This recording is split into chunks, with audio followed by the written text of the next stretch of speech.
In a long narration found in Sahih Bukhari, number 6806, the Holy Prophet Muhammad, peace and blessings be upon him, mentioned 7 groups of people who will be granted shade on the Day of Judgment by Allah, the Exalted. This shade will protect them from the horrors of the Day of Judgment, which includes the unbearable heat caused by the sun being brought within 2 miles of the creation. This has been warned in a narration found in Jami' at-Tirmidhi, number 2421. The first person who will be granted shade is the just ruler. This in fact includes every Muslim who strives to fulfill their duties as a ruler and shepherd over their dependents, such as their children. This is the one who strives to fulfill all the duties towards Allah, the Exalted, and people, especially to those under their care. It includes those Muslims who have no dependents, as each person is a ruler over their own body and worldly blessings they have been granted by Allah, the Exalted, such as wealth. So when one rules over their body by using each organ and limb according to the teachings of Islam and utilizes each blessing they possess in a way pleasing to Allah, the Exalted, then they too are counted as a just ruler. The one who acts justly always aims to please Allah, the Exalted, even if it leads to the displeasure of people and therein a devil. In reality, the just Muslim is the one who strives in the obedience of Allah, the Exalted, by fulfilling His commands, refraining from His prohibitions, and by facing destiny with patience while fulfilling the rights of Allah, the Exalted, their own rights and the rights of people. The next person who will be granted shade by Allah, the Exalted, on Judgment Day is a young person who was raised in the worship of Allah, the Exalted. This is a great deed, as one's desire for worldly things and possessing the mental and physical strength to obtain them is greatest during one's youth. For example, it is common to observe the elderly regularly attending a mosque, but rare to observe a young person. So if they put their desires aside and strive in fulfilling the commands of Allah, the Exalted, first, then their reward will be great.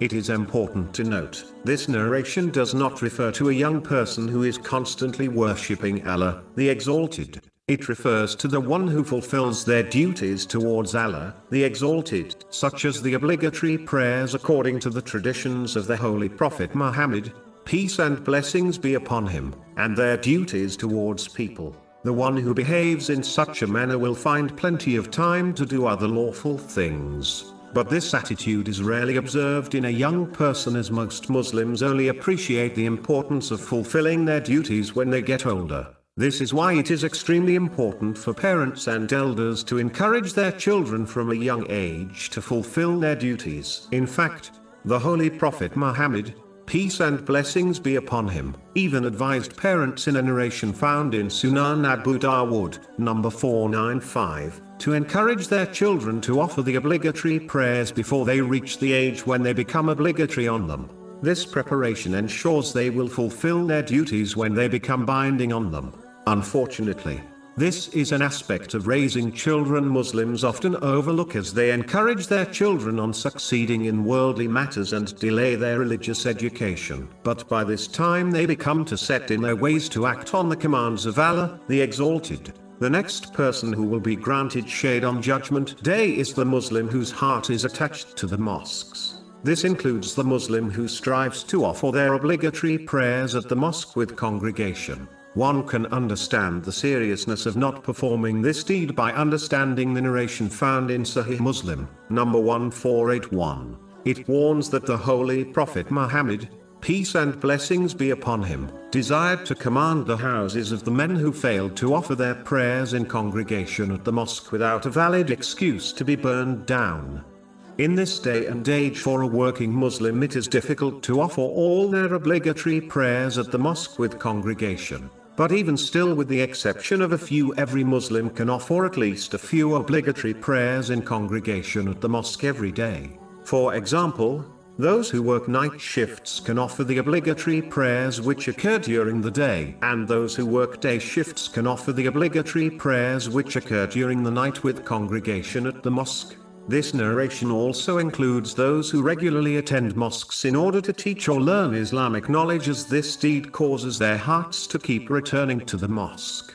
The next person who will be granted shade on Judgment Day are those who love other people for the sake of Allah, the Exalted. This means they interact, advise and help others only for the sake of Allah, the Exalted. They prove their love through actions, not just through their words. They never demand nor expect anything in return for what they do from people and only hope in reward from Allah, the Exalted. This sincerity is the foundation of Islam, as each Muslim will be judged according to their intention, not just their deeds. This is confirmed in a narration found in Sahih Bukhari. Number 1. Those who act for the sake of people will be told on Judgment Day to gain their reward from those who they acted for, which will not be possible. This has been warned in a narration found in Jami' at-Tirmidhi. Number 3154. Acting with sincerity not only earns countless reward in both worlds, but it ensures one places their hope in Allah, the Exalted, instead of people. When one places hope in people, they will eventually, sooner or later, be let down by them, which leads to enmity, broken relationships, bitterness and other sins and negative characteristics. Loving for the sake of Allah, the Exalted, is a branch of perfecting one's faith, according to a narration found in Sunan Abu Dawud, number 4681. This is because controlling one's love is a very difficult thing to do.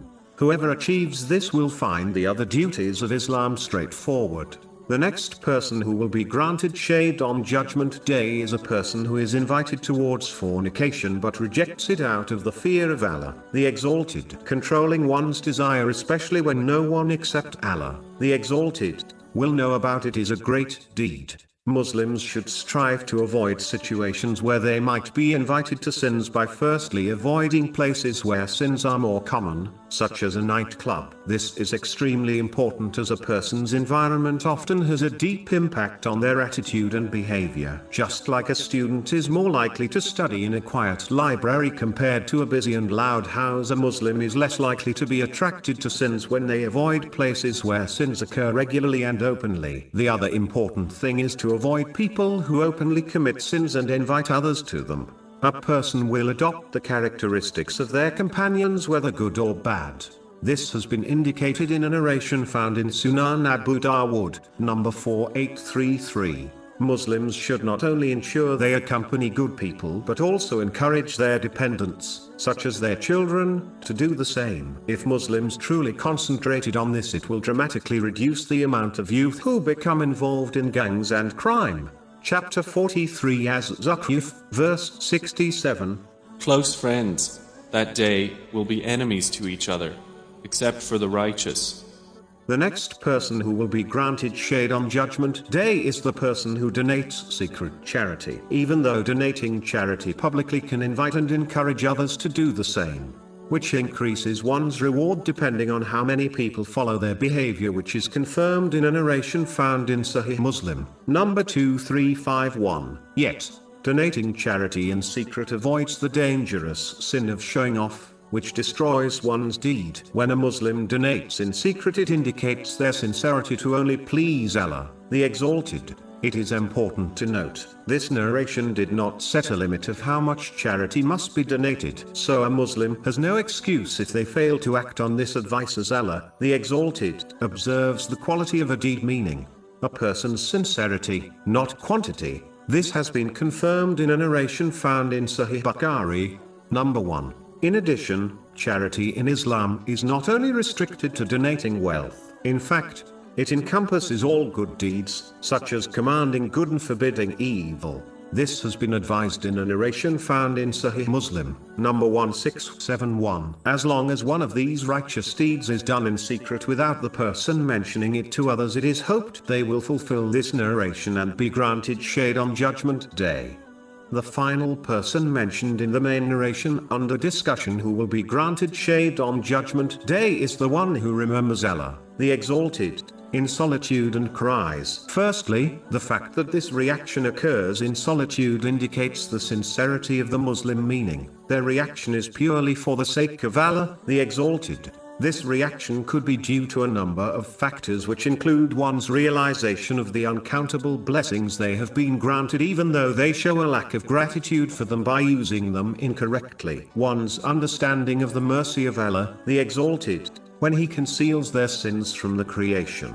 a Muslim continuously receiving blessings from Allah, the Exalted, even when they sin. A Muslim's reflection and assessment of their own deeds which encourages them to sincerely repent. One's realization that they will only be forgiven and granted paradise through the mercy of Allah, the Exalted, and not because of their righteous deeds, which is confirmed in a narration found in Sahih Bukhari, number 6467. The important thing to note is that this reaction only occurs when one truly reflects on this material world, the afterlife, death, Judgment Day and their deeds. The one who is heedless to this will never achieve this outcome.